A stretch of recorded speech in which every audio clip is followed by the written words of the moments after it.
आप सभी का स्वागत है UP academy for civil services में। मैं हूं मानस पांडे।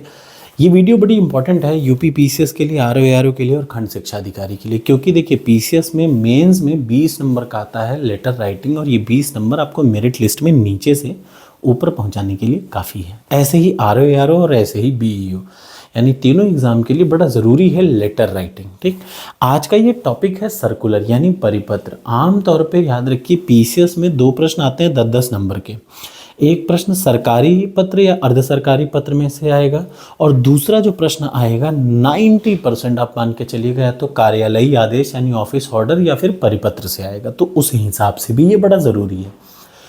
आपको बड़े ध्यान से आज पहले मैं इसकी विशेषता बता रहा हूँ और इसका प्रारूप कैसा होता है वो बता रहा हूँ। याद रखिए एग्जाम में जब आप आएगा कि परिपत्र क्या होता है बताइए, तो आपको उसकी विशेषता बतानी होती है और उसका प्रारूप बताना होता है। एग्जाम्पल जब आपको कोई कहेगा तो उस फॉर्मेट में लिखना होगा, लेकिन आमतौर पे जब आपसे पूछे परिपत्र क्या होता है, इसकी विशेषताओं पर चर्चा करिए, तो आप परिपत्र की विशेषता बताएंगे, साथ ही परिपत्र का क्या लिखेंगे, प्रारूप यानी फॉर्मेट कैसा होता है, किस तरीके से परिपत्र को लिखा जाता है। तो चलिए शुरुआत करते हैं।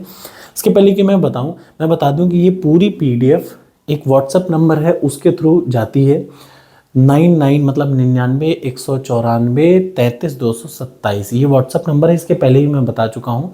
तो आरओ एआरओ की हिंदी की प्रीलिम्स की कंप्लीट पीडीएफ और ये दोनों आपको मिल जाएगी वही व्हाट्सएप पे। जाहिर सी बात है फ्री में नहीं, कुछ ना कुछ पेमेंट करना ज़रूरी है। ठीक, तो आप इस नंबर पे कॉल करेंगे। हाँ, आजकल जिस लड़का है उसकी मेले में ड्यूटी है, माघ मेले में, तो कल के बाद से आप उससे मांगिएगा, वो आपको कल के बाद से प्रोवाइड करा देगा। चूँकि जैमर लगा है वहाँ पर मोबाइल नेटवर्क नहीं आ पा रहा है, सैटेलाइट है उसके पास है इस समय, मतलब वायरलेस चल रहा है उसके हाथ में इस समय, तो इस समय ये नहीं चला पाएगा वो। तो चलिए शुरुआत करते हैं इस जगह पे, यहाँ पे इस चीज़ से। परिपत्र क्या होता है? परिपत्र यानी जब कोई भी पत्र, याद रखिए जब कोई सरकारी पत्र एक से ज़्यादा विभागों में, जब कोई सरकारी पत्र 2 या 2 से अधिक विभागों में भेजा जाना है तो उसको बोलते हैं सर्कुलेट करना, उसी को बोलते हैं परिपत्र। याद रहेगा, जब कोई सरकारी पत्र 2 या 2 से अधिक विभागों में भेजा जाना है या बहुत सारे विभागों में भेजा जाना है एक ही सरकारी पत्र, तो उसको किस माध्यम से भेजा जाएगा, उसको कहा जाएगा परिपत्र या फिर सर्कुलर। ठीक, चूंकि यूपी पीसीएस है, आरओ एआरओ है, उत्तर प्रदेश लोक सेवा आयोग शुद्ध हिंदी में काम करता है, तो इसको आप परिपत्र ही याद रखिए। ठीक, सर्कुलर हम लोग याद रखते हैं, आप परिपत्र याद रखिए एग्जाम के रूप में। ठीक, अब इसकी शैली कैसे होती है? ये परिपत्र सरकारी पत्र जैसा ही होता है, कोई ऐसा नहीं कि अपने आप से लिखा जाए, नहीं। जैसा मैंने सरकारी पत्र या शासकीय पत्र देखा होगा वैसा ही पत्र होता है, यानी जो परिपत्र है वो सरकारी पत्र का ही एक भाग है। दूसरा, जैसे उसको अन्य पुरुष में लिखते हैं, इसको भी अन्य पुरुष में ही लिखते हैं। इसका विषय वस्तु बहुत सुव्यवस्थित होता है और वाक्य रचना स्पष्ट एवं सरल होनी चाहिए जब कभी परिपत्र लिखें। तो ये आप विशेषता है, याद रखिए। आपसे एग्जाम में पूछेगा परिपत्र की विशेषताएं बताइए, तो परिपत्र का पूरा डिटेल बताइए, उसके बाद एक प्रारूप जरूर लिखिएगा। अभी मैं नीचे बताऊंगा, तो इस वीडियो में इसकी विशेषता और प्रारूप बताऊंगा, अगली वीडियो में इसका एक एग्जाम्पल बताऊंगा। ठीक, अगला देख लीजिए, वाक्य रचना स्पष्ट और सरल होनी चाहिए। तीव्र संप्रेषण के परिपत्र संक्षिप्त एवं विषयानुसार होना चाहिए। ठीक, इसकी प्रतिलिपियाँ, प्रतिलिपि का मतलब फोटोकॉपी, इसकी जो सीसी होती है, इसकी परिपत्र की प्रतिलिपियाँ जिन जिन कार्यालयों को प्रेषित की जानी उनका उल्लेख पृष्ठांकन के रूप में किया जाना जरूरी है, ये बड़ा जरूरी है। ठीक, अब ये जो परिपत्र अंग जो होता है ना, प्रायः वही है जो सरकारी पत्र का होता है, लेकिन अंतर इतना है कि परिपत्र में स्वनिर्देश में कोई शब्द नहीं लिखा जाएगा, अपने आप से आप कोई निर्देश नहीं, याद रखिएगा स्वनिर्देश से कोई शब्द नहीं लिखा जाएगा, यानी परिपत्र में किसी की आज्ञा से लिखा जाता है। अब जरा सा इसका प्रारूप देख लीजिए। आज प्रारूप और परिपत्र बता रहा हूँ, कल इसका एक एग्जाम्पल बताऊंगा फिर से। ठीक है, तो परिपत्र का मतलब होता है सर्कुलर, इंग्लिश में, हिंदी में बोलते हैं परिपत्र। यही फॉर्मेट है, इसके अलावा कोई फॉर्मेट नहीं है। सबसे पहले परिपत्र को लिखने के पहले दाहिने तरफ ऊपर लिखा जाएगा परिपत्र संख्या। आमतौर पर परिपत्र संख्या में कोई, याद रखिएगा, परिपत्र संख्या में कुछ न कुछ रहता है। कैसे? जैसे शुरुआत में कोडिंग रहती है, विभाग के नाम, ऑब्लिक उसकी किस समय का है, किस सेशन का, 2022-23 का, ऑब्लिक तीसरे नंबर पे रहेगा क्या, कौन सा नंबरिंग है। तो परिपत्र संख्या लिखना भी आपको आना चाहिए, कभी मैं बताऊंगा आगे चल के।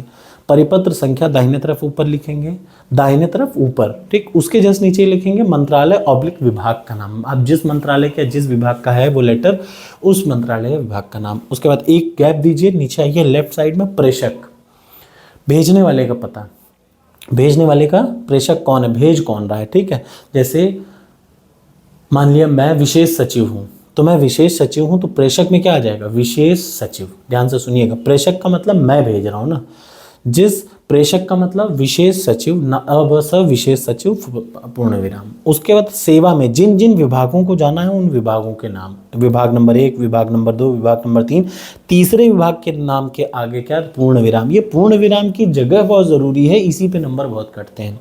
एक लाइन छोड़िए, अगले लाइन में स्थान, डबल डॉट, स्थान का नाम, उसके बाद दिनांक, पूरा पूरा लिखने के बाद पूर्ण विराम, यानी दिनांक के बाद हमेशा पूर्ण विराम लिखना है। फिर एक लाइन छोड़िए, इधर से आइए, विषय लिखिए, डबल डॉट मारिए, फिर विषय क्या है, फिर लिखने के बाद क्या कर लीजिए, पूर्ण विराम। ये अभी जब एग्जाम्पल मैं आपको बताऊंगा तो उस हिसाब से आपको समझ में आएगा। फिलहाल सबसे पहले ये फॉर्मूला समझ में आ गया। राइट साइड टॉप में परिपत्र संख्या, मंत्रालय, विभाग का नाम, फिर एक गैप मार के लेफ्ट साइड में प्रेषक, उसके नीचे सेवा में, ठीक। उसके नीचे आएंगे स्थान, दिनांक, उसके बाद नीचे विषय, और विषय के बाद सीधे महोदय कॉमा लगा के अपना लिखना शुरू करेंगे। नंबर की नंबरिंग, पहले नंबर की नंबरिंग कभी नहीं की जाएगी, जैसे सरकारी पत्र में बताया था। पूरी बात लिखिए अपनी, पूर्ण विराम। फिर अगली नंबरिंग को 2 से करनी है, 2 से लिखने के बाद पूरा पूरा जहाँ जहाँ भेजना है वो हो गया, ठीक। भवदी हस्ताक्षर करेंगे, अपना पद का नाम लिखेंगे और पद का नाम। विशेष सचिव जैसे मैं हूं तो मैं मान लिया कि मैं विशेष सचिव हूं, तो मैंने यहाँ लिखा विशेष सचिव, ठीक। अब उसके बाद और नीचे देखिए, पृष्ठांकन में लिखा जाता है जिन जिन कार्यालयों को सीसी जानी है, यानी उसकी प्रतिलिपि जानी है, तो प्रतिलिपि ये लाइन रट डालिए, पृष्ठांकन, प्रतिलिपि सूचनार्थ एवं आवश्यक कार्यवाही हेतु परिचिति। इतना लिखना मैंडेटरी है, क्या, प्रतिलिपि सूचनार्थ एवं आवश्यक कार्यवाही हेतु प्रेषित, ये लिख दिया। उसके बाद नंबर 1, जिस डिपार्टमेंट को जानी हो सीसी, 2 सीसी, 3 सीसी, 10-10 लोगों को भेजी जा सकती है, और जहाँ पे खत्म हो उसके बाद दाहिने नीचे भवदी के नीचे किसकी आज्ञा से भेजा है। जैसे मान लिया अगर मैं विशेष सचिव बन के कोई लेटर भेज रहा हूँ तो मैं किसका, संयुक्त सचिव के नाम से ना, जॉइंट सेक्रेटरी, या फिर जब विशेष सचिव भेजेगा तो वो चीफ सेक्रेटरी या फिर किसी के नाम से, तो किसकी आज्ञा से वो लेटर आया है वो यहाँ पे लिखना है, ठीक है ना। अगर विशेष सचिव हो तो यहाँ पे चीफ सेक्रेटरी, या फिर कोई और जिसके नाम से वो पत्र, मतलब जिसकी आज्ञा से पत्र भेजा जा रहा है। तो ये है इसका प्रारूप। आशा है आपको अच्छा लगे होगा। अगर अच्छा लगा तो लाइक करिए। अगली वीडियो में मैं इसका एक एग्जाम्पल बताऊँगा, ठीक, कि कैसे आपको लिखना है, बट फॉर्मेट यही रहेगा।